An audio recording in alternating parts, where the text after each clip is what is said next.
Siz жөнүндө аябай көп нерсе уктум. Сиздин кесибиңиз эмне? Сыр сактай аласыңбы? Түшүнбөдүм. Кесибиңизди сурадым жөн гана. Мунун кайрытан калышты. Сыр сактай аласыңбы деп эле сурадым мен да. Сактай алам. Эгер сиздин кесибиңиз бир сыр болсо, сактайын анда. Не дешимди билбей турам.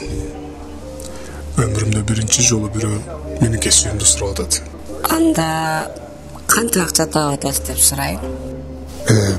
Өмүрүмдө эч бир учурда акчага муктаж болбодум. Не дешимди билбей турам чынында. Демек, сиз жөнүндө айтылып жаткандар туура. Мафиясыз. Мен мафиямынбы? Мафия бул эмне? Билесиңби? Туура эмес жолдон акча тапканды мафия дейм. Сенин оюңча бул ресторанда туура жолдо акча тапкан бирөө жарым отурабы? Аны билбейм. Бирок бул жерде эч кимден акча талап кылган, адам өлтүргөн, балет иштерге аралашкан эч ким жок. Туура айтасың. Сен айткан адамдар бул жерде жок. Бирок мафияда булар менен гана чектелбейт. Сен мафия деп айтып жаткан алар кылмыштуу топтор. Алар кылмышты кылат, комиссионный акчасын алат, уа келгенде керектүү жазаны алат, өлүп кете беришет. Сен эки муун күчүн уланткан бир мафияны уктуң беле? Жок.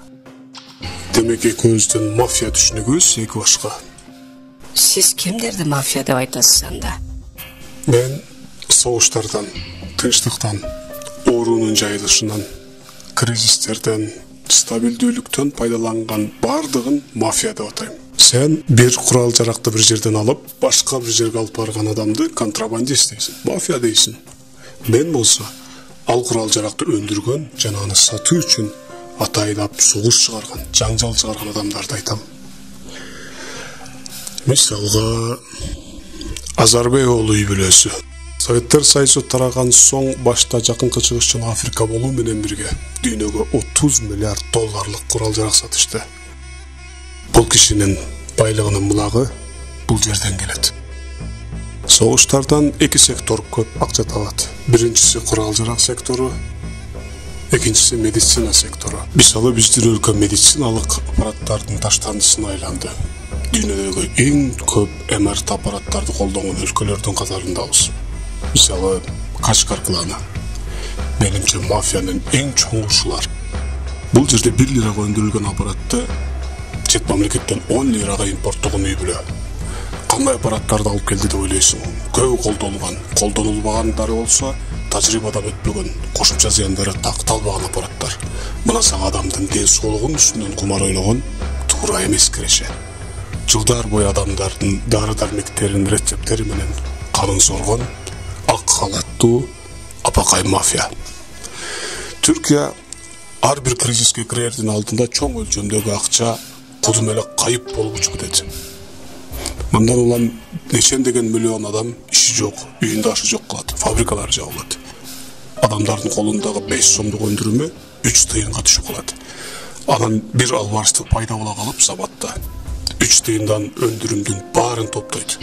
Андан кийин өлкөгө кайра белгилүү өлчөмдө акча киргизет. Алар нормалдашкан соң жанагы 3 тыйынга алган товарды 10 сомго кайра сатат. Дал ушул албарыстын аты кара жада акылар. Öyle mi? Anladım. Мафия. Биздин өлкөнүн курулушчу компаниялары дайыма кризиске кирип туруп келет. Ал тургай кризис эң алгач аларга залал тийгизет. Жана алардын жарымынан көбү кризистен соң банкрот болот, жок болот. Бирок кризис болгон сайын күчтөнгөн, чоңойгон бир клан бар. Кайсы жерде согуш болсо, барып ал жердин курулуш иштерин ошолор кылышат. Орусия кыйрап калса, Орусияга барып курулуш иштерин кылышат. Босния кыйраса, Боснияда, Афганистан, Кабулда, Кувейт чыгылса, ал жерге да жетип барышат. Азыр кай жерде деп ойлойсуң? Ирактын түндүгүндө. Курулуш иштеринде төлөнчү акчалардан маселе жаралабы? Жок. Неге жаралсын? Акча жок болуп калса, түндүк Иракта курал жарак, нефт, баңгизаты бар. Аласасын камсыздай турган нерсени сөзсүз табышат. Ким булар?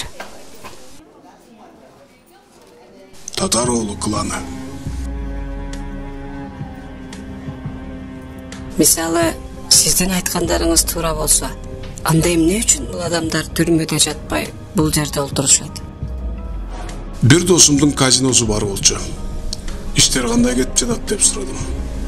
Ал дайыма кумарды ойноткон тарап утат дечү. Бул кишилер менен байланыштуу нерсе эмес, система менен байланыштуу нерсе. Эл аралык система акчаны актай алып жатса, мафияны да актай алат. Сени али тааный элекмин.